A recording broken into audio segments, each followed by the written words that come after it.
자, 이 대장동 개발이 있기 2년 전에는요. 성남도시개발공사가 위례 신도시에서 또 대장동 사업과 거의 비슷한 방법으로 민관 합동 방식으로 개발 사업에 착수를 했던 적이 있습니다. 바로 이 사업에서 지분 5%를 가진 성남도시개발공사는요. 전체 배당금 가운데 절반에 해당하는 약 150억 원의 수익을 얻었는데요.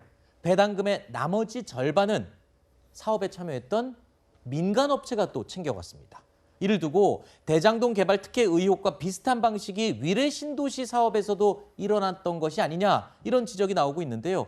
위례 신도시 사업에서 배당금 절반을 챙긴 민간업체들 알고 봤더니 대장동 사업에서 배당금을 챙겨갔던 인물들과 관계가 있는 일부 인물은 겹치는 것으로 지금 확인이 되고 있다면서요? 네, 그렇습니다. 지금 그 위례에서 그 어떤 수익을 얻어갔던 분 중에 한 분은 그 천화동인 4호에 참여했던 남모 변호사의 부인인 것으로 확인이 네. 됐고요.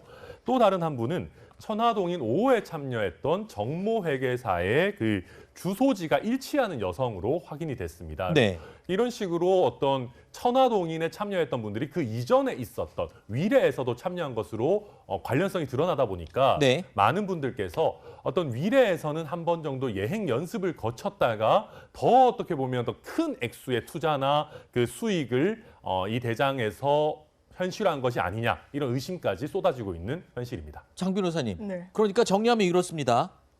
수익금 1,000억 원 가까이 대장동 사업에서 챙겨갔던 천화동인 4호 대주주가 남편이고 네. 그 아내가 되는 분은 2년 전에 위례 신도시 개발에서 위례 파트너 3호 자격으로 투자자로서 또 수익금을 상당 부분 차지하고 갔다. 근데 그 위례 신도시 3호, 위례 파트너 3호 이분이 지금 지상파 언론사 기자로 지금 그렇습니다. 알려졌다면서요? 사실 뭐 어느 방송국이라고 특정해서 말씀드리기는 어렵지만 공중파 한 방송국의 기자였던 거고 지금까지 뭐 언론 보도는 뭐 최근에 직장을 그만뒀다 이런 보도까지 나왔지만 이제 기자 신분이온 것까지 추가로 드러난 겁니다. 이 사람 같은 경우에는 지금 미국으로 가 있는 상황이라서 직장도 정리를 했는데 보통 이제 직장인이 퇴직금을 이제 많이 정산받기 위해서 명예퇴직을 선택하는 경우도 많은데 그럴 수 있는 기회가 여러 차례 있었는데 그냥 뒷말이 나오지 않도록 그냥 자진퇴사 형식을 채택했다라고 합니다. 퇴직금을 안 받고요. 예, 그래서 어허. 퇴직금을 명예퇴직에 준해서는 받지 않는 방법을 본인이 택했기 때문에 네. 동료들이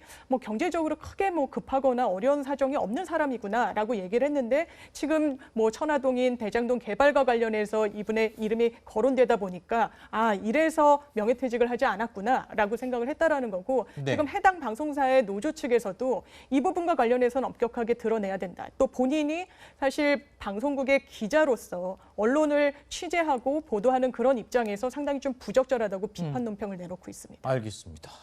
자, 그런데 천 변호사님 이 네. 부분도 지금 지적이 있어요. 대장동 사업에서 이 화천대유라는 회사가요. 사업계획서 마감 하루 만에 우선 사업 대상자로 당시에 성남의 뜰이었죠. 컨소시엄 구성돼서 사업자로 선정이 됐었는데 위례 신도시 사업에서도 아주 비슷한 상황이 똑같이 또 벌어졌었다면서요? 네, 그렇습니다. 그러니까 방금 말씀드렸듯이 이 관련자들도 유사한 어떤 가족 관계인 분들이 이렇게 연루가 되어 있다라는 말씀을 앞서서 드렸는데요. 이것 말고도 사업이 진행되는 과정에서도 이 위례 신도시와 이 대장지구의 유사점이 드러나고 있습니다. 네. 앞서 앵커께서도 말씀 주셨듯이 보통 사업 시행자 선정이라는 것이 사업 계획서를 받아보고 나서 어느 정도 시간이 걸려서 좀 이제 심사도 하고 여러 가지 면을 좀 살펴본 다음에 결정을 내리는 것이 일반적인 경우이지 않겠습니까? 그런데 그렇죠. 위례의 경우도 그렇고 대장지구의 경우에도 그렇고 이제 계획서를 받는 마감일 그 바로 다음 날 결정이 이루어졌어요. 아하. 이렇게 두 건의 공통점이 있다 보니까 두 건 모두 여기부터는 추측이겠으나 네. 뭔가 이미 대상자 누구를 선정할지를 결정해 놓고 네. 형식적인 심사를 거친 것 아닌가 이런 아하. 의구심이 나오고 있습니다.